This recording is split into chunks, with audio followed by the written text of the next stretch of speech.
প্রিয় বন্ধুরা, আপনারা জানেন সারা বাংলাদেশে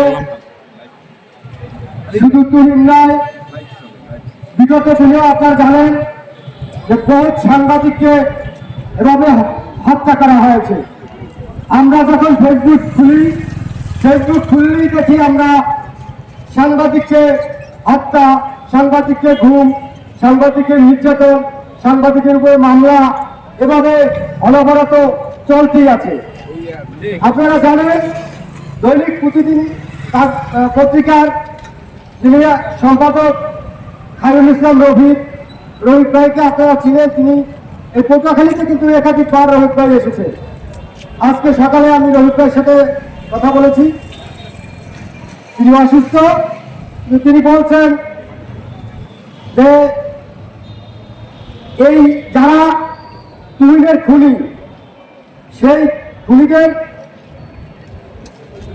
ভিন্ন খাতে এটা প্রবাহিত করার জন্য একটি চক্র কিন্তু তারা পায়তারা চালাচ্ছে।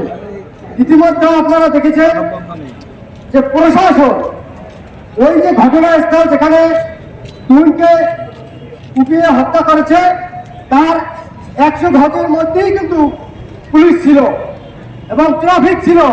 তারা কিন্তু দাঁড়ায় দেখছে, তারা এগিয়ে আসে নাই, ব্যর্থ প্রশাসন। তাই এই যে বর্তমান উপদেষ্টা রয়েছেন, যে স্বরাষ্ট্র উপদেষ্টা, তার প্রতি আমরা নিন্দা জানাই যে একের পর এক ঘটনা ঘটছে। আর তিনি লবণ দেখছেন, লবণ, তরকারির লবণ দেখছেন। আর এদিকে সাধারণ মানুষ, সাংবাদিক গুম হচ্ছে, হত্যা হচ্ছে।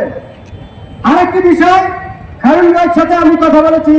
খায়রুল ভাই বলছেন ওই উপজেলার প্রেস ক্লাবের যিনি সভাপতি তিনি হলেন ইউনো, অথচ ওই ইউনো, ওই প্রশাসন, ওই তুহিনের জানাজা পর্যন্ত তারা যায়নি বা তাদের পরিবারের জন্য খোঁজ খবর নেয়নি। এখন বিষয়টা হলো প্রশাসন বিভিন্নভাবে এক এক লাইন থেকে এক একজন চলে এসেছে। বিসিএস এসে এক লাইন থেকে, পুলিশ সুপার এসেছে এক লাইন থেকে, ইউনো এসেছে এক লাইন থেকে। তারা চিন্তা করছে এখন যে সরকার ক্ষমতায় আছে সেই সরকারে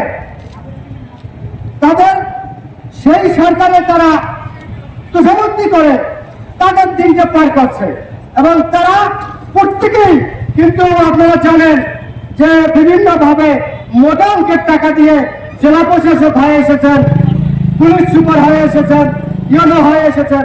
তারা কোনো গায়ে কোনো দোষ দিতে চাচ্ছেন না, কারণ পরবর্তীতে যদি নির্বাচনে কোন সরকার ক্ষমতায় যায়, আবার কাকে সেখান থেকে বহিষ্কার করে, কাকে আবার কে পোস্ট পাবে না, কে আবার জেলা প্রশাসক হতে পারবে না, কার বিরুদ্ধে আবার কি ষড়যন্ত্র করবে, সেই জন্য তারা তাদের নিজের আখের গুছাচ্ছে। কিন্তু আমরা সাংবাদিকরা কিন্তু এই তাদের কাজে, তাদের প্রত্যেকটা কাজে আমাদের সাংবাদিককে ডাকছে, কিন্তু সাংবাদিকে যখন বিপদে পড়ছে তখন আর কেউ এ নিয়ে কোনো কথা নাই, কোনো সারা শব্দ নাই। তাই এই সরকারের প্রতি আমরা নিন্দা জানাই। তাদের কোনো এই দেশ চালানোর মতো তাদের কোনো ক্ষমতা নাই। তাদের নিন্দা জানাই, প্রতিবাদ জানাই।